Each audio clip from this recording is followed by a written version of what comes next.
நம்ம எல்லாத்தோட வாழ்க்கை பயணத்தை மாற்றக்கூடிய தருணத்தின் என்ட்ரி டிக்கெட் தான் ஹால் டிக்கெட். நேற்று வந்துட்டு குரூப் 4 எக்ஸாம்ஸ்க்கான ஹால் டிக்கெட் வந்துருச்சு. டவுன்லோட் பண்ணாதவங்க மறக்காம டவுன்லோட் பண்ணிக்கோங்க. மற்றவங்களுக்கு வந்துட்டு ஹால் டிக்கெட் வெறும் காகிதமாக தெரியலாம். ஆனால் இத்தனை மாதமாக கஷ்டப்பட்டு படித்த நமக்கு வந்துட்டு அந்த ஹால் டிக்கெட்டு நம்மோட கனவோட எதிர்பார்ப்போட ஒரு என்ட்ரி டிக்கெட் தான். ஸோ எல்லோரும் மறக்காமல் டவுன்லோட் பண்ணி வச்சுக்கோங்க. எக்ஸாமுக்கு இன்னும் ஜஸ்ட் 8 டேஸ் மட்டும்தான் இருக்குது. ஸோ இப்போ நிறைய பேர் வந்துட்டு ரொம்ப குழம்பிட்டு இருப்பீங்க. இது வரைக்கும் வந்துட்டு எக்ஸாம்ஸ்க்கு 1 மந்த் இருக்குது, 15 டேஸ் இருக்குது அப்படின்னு நம்ம பார்த்துருந்தோம். இப்போ பார்த்தா 8 நாள் தான் இருக்குது. ஜஸ்ட் 1 வீக் தான் முழுசாக இருக்குது. ஸோ நான் வந்துட்டு லாஸ்ட் 3 மந்த்ஸாக தான் படிக்கிறேன், 2 மந்த்ஸாக தான் படிக்கிறேன். என் பக்கத்து வீட்டில் இருக்கவங்க 1 இயராக படிக்கிறாங்க. என் ஃப்ரெண்டு வந்து 2 இயர்ஸாக படிக்கிறான். ஸோ எனக்கும் அவனுக்கும் வந்துட்டு நிறைய டிஃப்ரென்ஸ் இருக்குது அப்படின்னு போட்டு குழப்பிக்காதீங்க. நீங்கள் எக்ஸாம் ஹால்குள்ளே இருக்கிறப்ப நல்ல மனநிலைமையில் இருந்தீங்க அப்படின்னா கண்டிப்பாக தெரியாத கொஸ்டின்ஸ் கூட உங்களால் யோசிச்சு ஆன்சர் பண்ண முடியும். இதே வந்துட்டு எக்ஸாம் ஹால்குள்ளே போகிறப்ப வந்துட்டு கான்ஃபிடன்ஸ் இல்லாமல் நான் பாஸ் ஆக மாட்டேங்கிற எண்ணத்தோட போனீங்கன்னா உங்களுக்கு தெரிஞ்ச கொஸ்டின்ஸ் கூட உங்களால் ஆன்சர் பண்ண முடியாது. ஸோ நீங்கள் எந்த அளவுக்கு இத்தனை மாதம் படிச்சிங்களோ அது ஒரு முக்கியம். இந்த 1 வீக் வந்து நீங்கள் கான்ஃபிடென்ட்டாக லூஸ் பண்ணாமல் இருக்கணும். ஸோ நீங்கள் யாரையும் பார்க்காதீங்க, ஜஸ்ட் உங்களை மட்டும் பாருங்கள். நீங்கள் படித்ததை ரிவிஷன் பண்ணுங்கள், செய்யுங்க. மற்றவனை பற்றி நீங்கள் கம்பேர் பண்ணி பார்க்காதீங்க. ஏன்னா எல்லாத்துக்கும் வந்துட்டு திறமை வேறுபடும். உங்கள்கிட்ட ஒரு டேலண்ட் இருக்கலாம், அவங்ககிட்ட ஒன்று இருக்கலாம். அவன் 1 இயராக கஷ்டப்பட்டு படித்ததை நீங்கள் 3 மந்த்ஸில் படித்து முடிச்சிருக்கலாம். ஸோ வந்துட்டு எத்தனை வருஷம் படிக்கிறாங்கங்கிறது விஷயமே கிடையாது.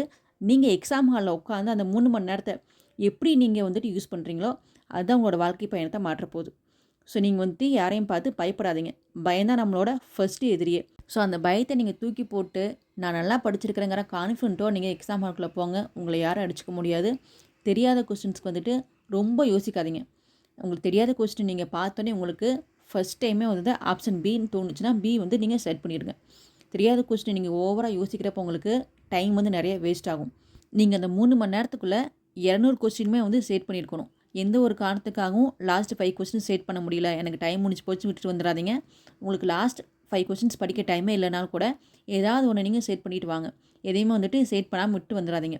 முடிஞ்சளவு நீங்கள் அந்த 200 கொஸ்டினையும் படித்து ஆன்சர் பண்ண ட்ரை பண்ணுங்கள். உங்களுக்கு டைம் இல்லைங்கிற பட்சத்தில் செட் பண்ணாமல் வந்துடக்கூடாது. அதுக்காக தான் சொல்கிறேன். நீங்கள் லாஸ்ட் மினிட்டாக நீங்கள் ஃபாலோ பண்ண வேண்டியது இது மட்டும்தான். இதை மட்டும் ஃபாலோ பண்ணுங்கள், மற்ற எதையுமே கண்டுக்காதீங்க. ஃபர்ஸ்ட் நல்லா தூங்குங்க. ஒரு நாளைக்கு வந்துட்டு 6 to 7 ஹவர்ஸ் கண்டிப்பாக நீங்கள் தூங்கியே ஆகணும். நெக்ஸ்ட் ஒன், நீங்கள் வந்து இம்பார்ட்டண்ட்டாக எழுதி வச்சுருக்க notes makings plus previous year questions இதெல்லாம் வந்துட்டு மறக்காமல் பார்த்துருங்க. எக்ஸாம் டைமில் வந்துட்டு ரொம்ப பேனிக் ஆகாதீங்க. சிலருக்கு வந்து பயம் வந்தால் கூட தலைவலி காய்ச்சல்லாம் வரும். ஸோ ரொம்ப பயந்துக்காதீங்க. இந்த எக்ஸாம் வந்துட்டு நமக்கு கிடச்சிருக்க ஒரு வாய்ப்பு. இந்த வாய்ப்பை நல்லபடியாக பயன்படுத்தின வந்துட்டு ஜாப் வாங்கிட்டு போயிட்டுவான். நல்லபடி பயன்படுத்தாதவனுக்கு இந்த தோல்வி வந்துட்டு ஒரு பாடமாக இருக்கும். ஸோ நீங்கள் அந்த பாடத்துலேருந்து நிறையா கற்றுப்பீங்க.